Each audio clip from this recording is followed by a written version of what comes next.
माझ्या मुलीचे ना केस खूप गळतात, तर त्याच्यासाठी काही हेल्दी ऑप्शन आहे का? मॅडम, माझ्या मिस्टरांच्या डब्यामध्ये हेल्दी स्नॅक्स काही देता येतील का? अगं, रात्री ड्रायफ्रुट्स भिजवायचेच विसरून जातात. त्याच्यासाठी काही टिप आहे? माझ्या सासऱ्यांना ना शुगर आहे, तर त्यांना मी ड्रायफ्रूटमध्ये काय देऊ शकते? माझ्या बहिणीची ना आत्ताच डिलिव्हरी झाली आहे, तर तिला हेल्दी असं काय देऊ? ड्रायफ्रुट्सचे लाडू देऊ का ड्रायफ्रुट्सची पावडर देऊ? अजून काय देऊ शकते? Hello everyone. तर सर्वांना आज प्रश्न पडला असेल, तर हे सर्व कॉन्व्हर्सेशन काय आहे? तर हे सगळं कॉन्व्हर्सेशन आहे माझं आणि माझ्या लेडीज कस्टमर्सचं. विशेषतः नेहमी त्या त्यांच्या मुलांविषयी किंवा वडिलांविषयी, फॅमिलीविषयी बोलत असतात आणि त्यांचाच ते विचार नेहमी करत असतात.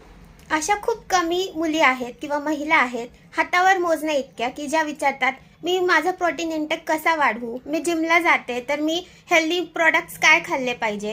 स्वतःची काळजी कशी घेतली पाहिजे? तुम्ही जशी इतरांची काळजी घेता, तुमच्या फॅमिलीची काळजी घेता, तशीच तुमची स्वतःची काळजी घेणं खूप महत्त्वाचं आहे. कारण की जर तुम्ही फिट असाल, तर तुमच्या आजूबाजूला असणाऱ्या लोकांची सुद्धा काळजी तुम्ही व्यवस्थितरित्या घेऊ शकता. आज 8 मार्च महिला दिन विशेष म्हणून मी हा आज व्हिडिओ केलेला आहे.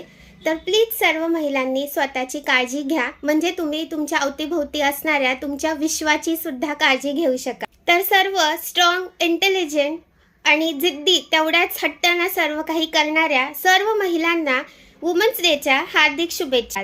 Thank you so much. हेल्दी खा, फिट रहा आणि आनंदी जीवन जगा.